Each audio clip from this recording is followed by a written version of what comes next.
Pues hoy tenemos la suerte, y ya se los voy adelantando, de tener uno de esos podcasts de los que yo, por lo cierto, tenía muchas ganas de tener. Lo conocí hace muy poquito, en Washington, coincidiendo con la entrega de los premios Wolfgang Kiessling, que ya saben que da Global Humane Society. Y ahí la verdad es que descubrí una persona, aparte de que hablaba muy bien el castellano, cosa que a mí también me venía muy bien, sino una persona muy importante en el tema de la ciencia. Hoy nos acompaña Jean-Paul Rodríguez, que es fundador de la ONG Provita, con la que la fundación colabora ya en algunos proyectos como el de la, por ejemplo, el de la cotorra margariteña o el lorito amazónico. Es presidente también de la Comisión de Supervivencia de las Especies de la UICN, aparte de profesor en el Centro de Ecología del Instituto Venezolano de Instituciones Científicas. Hoy lo tenemos aquí porque se está celebrando la reunión anual del Patronato y Consejo Científico del Loro Parque Fundación. Y de eso vamos a hablar ahora mismo con nuestro nuevo invitado. Mi querido Jean-Paul, bienvenido al podcast del Loro Parque. Encantadísimo estar aquí, muchas gracias a ti. Y estamos ahora mismo que te acabamos de sacar de una reunión, de la reunión anual, ¿no? Sí. Que hace el Consejo, el Patronato y el Consejo Científico, donde se deciden qué proyectos se van a financiar el próximo año. Sí, exactamente. Se evalúan proyectos en dos áreas, terrestres y marinas. Las áreas terrestres tienen los proyectos terrestres, muchos de ellos enfocados en loros en diferentes partes del mundo, y las marinas principalmente con cetáceos y otros mamíferos marinos, pero también hay otros temas que se cubren además de eso. Hablaremos ahora también, si te parece, de esa reunión que se está manteniendo ahora, que es una jornada maratoniana en la que se eligen entre un montón de proyectos que luego, si te parece, vamos a hablarlo. ¿Cuándo comienza, John, tu relación con Loro Parque? Bueno, Provita fue fundada en el año 87 y cuando nos fundamos, gran parte del trabajo que hacíamos era con la cotorra margariteña. Entonces fue muy natural para nosotros aproximarnos al Loro Parque en esos años tempranos a empezar a colaborar. 2003 o 2004 creo que fue el primer año que recibimos apoyo financiero de la Loro Parque Fundación. Continuamos por 5, 6, 9 años, algo por el estilo. Luego hubo un periodo que hicimos otras cosas y volvimos nuevamente a ser apoyados por Loro Parque en los últimos años. Entonces nuestra relación tiene eso, como 22, 23 años de continua. Sí. ¿Qué proyectos fundamentales han tenido en común? Bueno, el de la cotorra margariteña es nuestro proyecto principal con el que interactuamos con Loro Parque. Es un proyecto que a la vez es como muchos proyectos, porque cuando uno hace un trabajo de conservación de una especie no es solamente una sola cosa, ¿no? Hay desde actividades de educación, actividades de investigación, manejo de la población silvestre, probamos con nidos artificiales, con nidos naturales, el control del saqueo y la extracción ilegal, en fin, todos son diferentes proyectos y subproyectos que se han ido tejiendo alrededor de esta iniciativa y Loro Parque siempre ha sido parte. ¿Por qué son tan complicados? ¿Dónde radica la dificultad para sacar todos estos proyectos en sitios como Venezuela, como puede ser en Brasil o en Colombia? Pues son proyectos además bastante complejos que están teniendo algunos también mucho éxito, pero me imagino que a lo largo de los años también han sido con muchas dificultades. Sí, bueno, el reto de conservar una especie siempre es entender bien cuáles son sus amenazas. Nosotros nos enfocamos en dos inicialmente cuando empezamos a trabajar. Una de ellas era la extracción de arena. La extracción de arena se hace en la península de Macanao, empiezo por ahí. La cotorra margariteña vive en la isla de Margarita, que es una isla en el Caribe venezolano. Una preciosidad, yo he estado en la Margarita. Divino. El lado oeste de la isla es la península de Macanao, que es la zona menos habitada.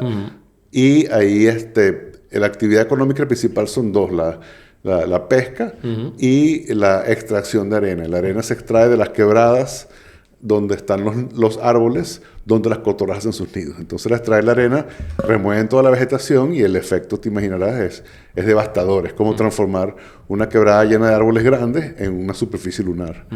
Entonces parte de nuestro trabajo consistía en restaurar esas quebradas y sembrar árboles para recuperar la vegetación. La otra amenaza es el uso de la cotorra como mascota. El tráfico ilegal. Es ilegal, pero es casi todo local, casi todo doméstico, en el sentido que las personas... Hay una tradición muy arraigada de tener cotorra. Nosotros durante mucho tiempo simplemente... Nuestras actividades de educación ambiental están enfocadas en tratar de convencer a la gente que no tuviese cotorras, pero nunca realmente entendimos el origen de esa tradición. Y el origen descubrimos mucho tiempo después, hace pocos años, fue que como son comunidades pescadoras, los hombres se van de pesca y a veces pueden pasar 3, 4 meses en campaña en alta mar, pescando, venden su captura en alta mar y no vuelven a tierra sino hasta 3 o 4 meses después. Y en ese contexto los hombres le dejan a la mujer una cotorra para que los acompañe. O para que la controle, para que la pille. Bueno, yo he preguntado como en chiste si les gusta más el marido o la cotorra y creo que no sé. O sea, que el problema también radica en cómo utilizaban a la cotorra, Claro. tan sencillo de que el hombre se iba a trabajar, se iba afuera mucho tiempo y quería que tuviera un acompañamiento de su mujer. Claro, entonces es interesante porque es más complicado que simplemente tener mascotas. No es una mascota, es un miembro de la familia. De hecho, todas las cotorras se llaman María la cotorra. Entonces, es normal tener una cotorra en la casa que se sienta en la mesa a comer con las personas que viven ahí, comen la misma comida que comen los humanos y bueno, cuando se muere le consiguen otra. Entonces, enfrentar esa presión es muy distinto que simplemente decirle a la gente no tengas cotorra. Y además de eso, por esa misma razón, regalarle una cotorra a alguien es un gesto de alta amistad, de decirle tú eres como parte de mi familia. Entonces, hoy en día seguimos trabajando en la restauración del bosque seco, pero nuestras actividades de educación son más adaptadas a este tipo de realidad y ya no hacemos educación ambiental en el sentido como simple, sino que hacemos cambio de comportamiento, campañas de cambio de comportamiento, que es comprender bien el comportamiento. ¿Eso lo entiende la población? ¿Ha aceptado este tipo de costumbres? ¿Se está actualizando? ¿Va cambiando sus formas con respecto al tema de estos animales? Sí, bueno, la clave de todo esto es ofrecer alternativas. Entonces lo que estamos haciendo nosotros es que en lugar de decirle a la gente no tenga mascotas, está mal o algo por el estilo, lo que buscamos son soluciones que les permitan continuar interactuando con las cotorras sin necesidad de tenerlas en su casa. Entonces lo que promovemos son actividades de exposición a la naturaleza, donde las mujeres, en lugar de tener cotorras en su casa, se reúnen varias mujeres y salen a caminar al bosque seco, donde hay la cotorra y la disfrutan de manera, bueno, en la naturaleza, pues, como otra especie más. Y eso ha tenido efecto, sí ha tenido impacto. La idea de buscar la forma de que la cotorra siga siendo parte de la actividad diaria, rutinaria de la gente, pero sin necesidad de capturarlas y meterlas en la casa. John, barreras institucionales. Hablamos de un país como puede ser Venezuela, Sudamérica, que también tiene países en los que sacar estos tipos de proyectos pues suelen ser bastante complicados. ¿Las barreras institucionales existen también? Bueno, sabes que en realidad lo interesante de un país como Venezuela es que tenemos 30 años trabajando con las cotorras en Margarita, 40 años. Y durante todo ese tiempo se han construido una larga relación con las instituciones locales, tanto públicas como privadas, con la Guardia Nacional, con las empresas privadas. Es decir, tenemos un contacto muy estrecho con muchas instituciones. Y mantenemos esa buena cooperación. Entonces yo realmente creo que la ventaja que tiene un proyecto así, que es en una zona que no es la capital, en Caracas, donde hay tantas personas, sino es un lugar donde todo es a escala un poco más pequeña y un poco más personal, nos ha permitido establecer esos vínculos. Así que realmente no creo que trabas institucionales sea nada que nos preocupe en este momento. Más bien, tenemos muy buena cooperación con todos los sectores. ¿Qué retos tiene? ¿Qué proyectos nuevos o va a afrontar Provita a corto y a largo plazo? Sí, bueno, en el caso de la cotorra, hace poquito, el año 2024, publicamos la estrategia de conservación de la especie en toda su área de distribución. La cotorra vive en Venezuela, en la isla Margarita, en la isla de la Barranquilla y en tierra firme. Y también está en Bonaire y el año 2004 la reintrodujeron en Curazao. Entonces, en Aruba. Entonces, el plan de acción pide ciertas cosas y entre una de ellas es el establecimiento de otra población silvestre en Venezuela. En la tierra firme hay posiblemente miles, con mucha presión de extracción. Aquí ya no es tanto... Cuando dices presión de extracción, ¿a qué te refieres? Sí, captura como mascotas, pero y aquí aparentemente sí hay vínculo con el mercado ilegal de mascotas más explícitamente. Incluso puede ser pareciera ser que también con mercado internacional. Que en Venezuela existe. Sí, claro, en Venezuela existe. Y hacia afuera, hacia las islas del Caribe, hacia Aruba, Curazao y Bonaire, sabemos que la isla de Trinidad también, hay muchos reportes. Está poco documentado formalmente, pero hay muchos reportes. O sea, ustedes exactamente no sabrían exactamente cuántas cotorras hay en el mundo, porque dicen, yo no tengo un control sobre lo que se ha vendido y distribuido en casas en particulares. Bueno, sabemos que en la península de Macanao hay como 2.000 en vida silvestre y posiblemente como la misma cantidad, quizás más, en las casas de las personas. En la misma península de Macanao. En tierra firme, en Venezuela, estimamos que hay pocos miles de cotorras que viven ahí. En Bonaire hay como 1.000, quizás un poquito menos, y en Aruba hay 25, 26. El no tener controlado todo eso, John, por ejemplo, o sí tenerlo, no saberlo, en el tema de la cría, por ejemplo, esta gente particulares que tienen estas cotorras a la hora de criar, ¿eso es peligroso? ¿Cómo es eso? Bueno, la cría de cotorras parece que no es tan fácil. Es posible hacerlo porque gente ha logrado criarlas, pero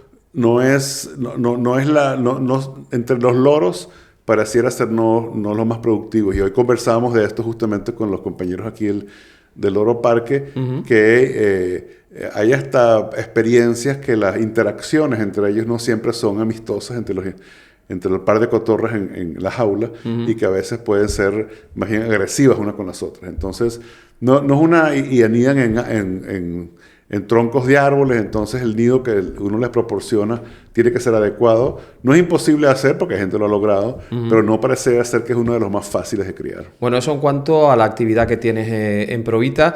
Como decíamos al comienzo de este podcast, hoy se está realizando la reunión anual del Patronato y Consejo Científico del Loro Parque Fundación. Para que toda la gente que nos está viendo en este podcast, ¿en qué consiste la reunión que se está realizando hoy aquí en las instalaciones del Loro Parque? Sí, esta reunión es una convocatoria abierta que hace la Fundación a cualquier persona interesada en recibir financiamiento para sus proyectos. Y el Consejo Científico, que somos nosotros, acompañamos al patronato, que son como las autoridades de la Fundación, a evaluar las propuestas y juzgarlas técnicamente y en cuanto a su factibilidad de tener un impacto. En última instancia, lo que se busca es que la inversión en esos proyectos genere la mejora de la condición de una especie en vida silvestre o que resuelva algún problema de conservación. Y nuestro rol es emitir ese juicio, es decidir si efectivamente... Y por supuesto, como es típico en todas las instancias financiadoras del mundo, hay muchos más proyectos que dinero. Entonces, en algún momento... Porque este año hay muchos. Bueno, es el año que más proyectos hemos recibido. Si no me equivoco, eran como 70 de los terrestres y como 40 o 50 de los marinos. Más de 100, entonces. Más de 100 proyectos que fueron recibidos y no se puede financiar todos. Entonces, parte del reto que tenemos es seleccionar cuáles son los mejores y que caiga dentro del presupuesto disponible. ¿Y cuáles son los baremos a elegir? Para tú decidir el proyecto que tú crees que sí que tiene que ser financiado, ¿en qué te basas, por ejemplo? Bueno, una cosa que buscamos es que un proyecto que aborde un problema de conservación real. En el sentido, puede ser una especie que está muy amenazada de extinción y hay que encontrar individuos en vida silvestre. Puede ser una especie que está muy disminuida su tamaño poblacional, entonces hay que crear una población ex situ y ponerla bajo cuidado humano. Puede ser que una campaña de cambio de comportamiento sea lo más importante. Lo importante es que el proyecto identifique una amenaza, que hay un problema de conservación real, identifique la generación de información o de acciones que mejoren el estatus de la especie. Eso además en la parte específica tuya, que es la terrestre, ¿te ha llamado alguno en especial la atención de los proyectos? Que se pueda comentar, ¿eh? Bueno, me ha llamado la atención que es muy diverso el público que acude. Hoy revisamos proyectos sobre elefantes, por ejemplo, que no recuerdo haberlo hecho frecuentemente. Revisamos proyectos sobre leones. No, pero de elefantes yo creo que también se ha hecho en la fundación, ¿eh? Sí, se ha habido, pero no es lo más común, no son los temas más comunes. Entonces es llamativo que la comunidad de conservacionistas del mundo está constantemente en la búsqueda de apoyo para sus ideas. Entonces, aparte de los loros y los pericos y las guacamayas y las cacatúas, que son como nuestro pan de cada día, tenemos la oportunidad también de ver, y por supuesto todos los proyectos marinos también es una dimensión diferente a la de los loros en general. Los marinos también, que es lo que se están viendo ahora. Yo quiero aprovechar que estamos con con John Paul Rodríguez, también un poco para hablar sobre el papel del zoológico moderno. Un sitio, por ejemplo, como el Loro Parque, que siempre hemos dicho la importancia que tiene en la conservación, en el bienestar animal. Eso es lo que se piensa ahora también de lo que tiene que ser un zoológico moderno, ¿verdad, John? Sí, efectivamente. O sea, creo que siempre hay que tener en perspectiva que la conservación, en última instancia, tiene que lograr la persistencia de las especies en vida silvestre. Ese es el objetivo final de la conservación, porque realmente lo que buscamos es que sean ecosistemas funcionales con todos sus ingredientes y todos sus elementos. Ahora, en algunos casos hay ciertos conocimientos que no se pueden estudiar en vida silvestre. Ciertos aspectos de comportamiento, de fisiología, de reproducción, muchas herramientas. O sea, la conservación bajo cuidado humano también nos ayuda a estudiar muchas dimensiones en la conservación que son aplicables a la vida silvestre. Y además de eso, en el caso que esté muy, muy disminuida una población en vida silvestre, los zoológicos, acuarios, jardines botánicos nos brindan las poblaciones de seguro, la garantía de que hay individuos viables, mantenidos y criados responsablemente y científicamente para maximizar su diversidad genética, de forma tal que si existe la oportunidad de reintroducirlos en vida silvestre, así se haga. Y si uno revisa la historia de aquellas especies que más han disminuido en el mundo, especies muy comunes como, bueno, no muy comunes, pero casos muy famosos como los orices de Arabia, esos son especies que estaban extintas en la naturaleza y que gracias a la comunidad de zoológicos, acuarios y jardines botánicos reunieron los individuos que estaban disponibles, identificaron su origen genético de forma tal que no fuesen híbridos o que fuesen lo más diversos posible, y al crear esa población cautiva bien representativa de la población silvestre, los reintrodujeron y hoy en día no están amenazados de ese nivel. Eso, hay muchos ejemplos así, y realmente para mí lo importante es tener siempre en mente que sabemos hacer conservación. Hay muchos ejemplos de conservación exitosa. Se gasta mucho, mucho más dinero en destruir la naturaleza del que se gasta en conservarla. Así que si los zoológicos y los biólogos de campo y todos nos unimos y aumentamos nuestra inversión de tiempo y dinero, seguramente podemos voltear la tortilla en sentido favorable. Para un referente como tú a nivel mundial en cuanto a conservación animal, cuando de repente empiezas a escuchar también todos esos alegatos que hacen los activistas en contra de zoológicos o de centros referentes como este, ¿qué es lo que se le pasa a John Paul por la cabeza? Bueno, lo que se me pasa es que por una parte hay muchos zoológicos malos. Hay muchos zoológicos en el mundo que no cumplen con estándares mínimos ni de bienestar humano, no tienen objetivos de conservación, y los animales están mantenidos en muy pobres condiciones. Y esos zoológicos malos le dan muy mala reputación a los zoológicos buenos. Zoológicos buenos como el Loro Parque deben ser los que guían a aquellos. O sea, parte de su responsabilidad no es solamente hacer el trabajo bien, sino que asegurarse que otra gente de su gremio haga trabajo bien también. Entonces creo que debemos buscar entender que como zoológicos buenos nos toca también elevar el estándar para que traernos a todos a ese nivel mayor de calidad de ejecución. Yo sí creo que los zoológicos, como decía hace un rato, han tenido un papel fundamental en el rescate de algunas especies al borde de la extinción. Hay cosas que se han estudiado que no podían estudiarse en vida silvestre, es mucho más difícil. Entonces, bueno, yo siempre pienso en la conservación ex situ. Ex situ es lo que hacen en zoológicos y acuarios. Siempre pienso en la conservación ex situ como una herramienta más en la caja de herramientas. No es una herramienta mejor ni es una herramienta peor. Simplemente es, a la hora de conservar una especie, tenemos que meterle mano a todas las oportunidades, a todas las opciones. Y esto es una opción muy importante. Yo en diversas ocasiones que he tenido la suerte de poder estar aquí con Rafa Zamora, que ya saben que es el director científico del Loro Parque Fundación, y aparte es un enamorado de los animales, igual que John. Siempre le digo lo mismo, me imagino que a ti también te pasa lo mismo. Ver un sitio, por ejemplo, como nuestra finca de La Vera. Yo creo que ver eso, la finca La Vera es una finca que tenemos aquí cerca, que yo la digo que es el arca de Noé, porque prácticamente ahí garantizamos todas las especies de aves, cosas como la finca La Vera. Yo creo que en muy pocas partes del mundo, o en ninguna hay. Sí, en muy pocas partes del mundo hay, y algo que tiene de especial es que tú ves unos estándares mínimos muy altos. Sí. O sea, los animales son mantenidos en condiciones realmente óptimas, con muchísimo cuidado y atención, con una atención al detalle que es muy inusual en este mundo. Mejor que muchos humanos. Mejor que muchos Como humanos. digo yo, están cuidados casi mejor que muchas que las personas. No, es que yo veo aquí mismo en el Loro Parque, tú ves la cocina y los alimentos que le sirven a esos animales y eso es gourmet completamente, ¿no? Entonces, pero gourmet en cualquier restaurante sí, del cualquier mundo, restaurante. Entonces sí creo que eso es lo que debemos aspirar. Debemos aspirar a bueno, que ese sea el estándar, que sea la referencia. Y bueno, por supuesto que siempre va a haber visiones disonantes y opiniones distintas y los grupos activistas van a continuar estando ahí, pero creo que nuestra responsabilidad es guiar con el ejemplo. Y si tenemos una cosa que está bien hecha, bueno, por lo menos alguna gente estará convencida de que es correcto. John Paul, tú que eres un hombre viajero, que estás todo el día yendo por un lado para otro, ¿a dónde vas ahora? ¿Dónde es la próxima reunión que tiene John Paul Rodríguez? Sí, bueno, en pocas horas salgo a Abu Dhabi.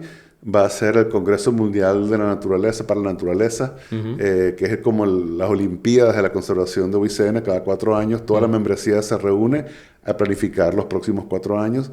En 15 días, bueno, menos de 15 días ya, en 10 días, va a ser la elección del presidente de la Comisión para la Supervivencia de las Especies que yo presido, así que me quedan 9 días de gestión y el próximo entrará en ese momento. Y realmente... En tu casa estarán más contentos entonces. Bueno, yo creo que no hay forma de no estar contento simplemente porque tanto tiempo preparándome para la salida, que bueno, que cuando la salida llegue ya hay que irse, pues simplemente, y uno lo hace con alegría y con la certeza de que hay gente muy buena que viene detrás y que seguramente hará un trabajo Eso quería yo fantástico. preguntarte también casi para terminar. Garantizamos que la gente que viene detrás también garantiza también el trabajo que se está realizando. Sí, bueno, parte de mi tarea principal durante los 9 años que fui presidente de la comisión era lograr representación geográfica, taxonómica y disciplinaria. Es decir, que gente de todos los posibles, con todos los posibles ingredientes que uno puede imaginarse, sean miembros de la comisión y sean expertos que apoyan. Y me voy con una institución fuerte. El año 2024, la asociación el Guinness nos dio el récord Guinness a la red científica voluntaria más grande del mundo. Somos como 11.000 miembros en prácticamente todos los países del mundo. Fantástico. Organizados como en 200 y pico grupos de trabajo. Es una red formidable, extremadamente dedicada y entregada. Y me siento muy bien en el momento en que está y estoy seguro que seguirán creciendo y fortaleciéndose. John Paul, para mí ha sido un auténtico lujo tenerte hoy aquí en este podcast, que todas las semanas va pasando un montón de gente que tiene que ver con la conservación, pero de verdad que es un auténtico lujazo tener a John Paul, referente a nivel mundial, y que hoy ha podido compartir con nosotros un ratito dentro de estas reuniones que está manteniendo. Amigos, muchas gracias y que tengas mucha suerte. Muchas gracias a ustedes. Hasta la próxima.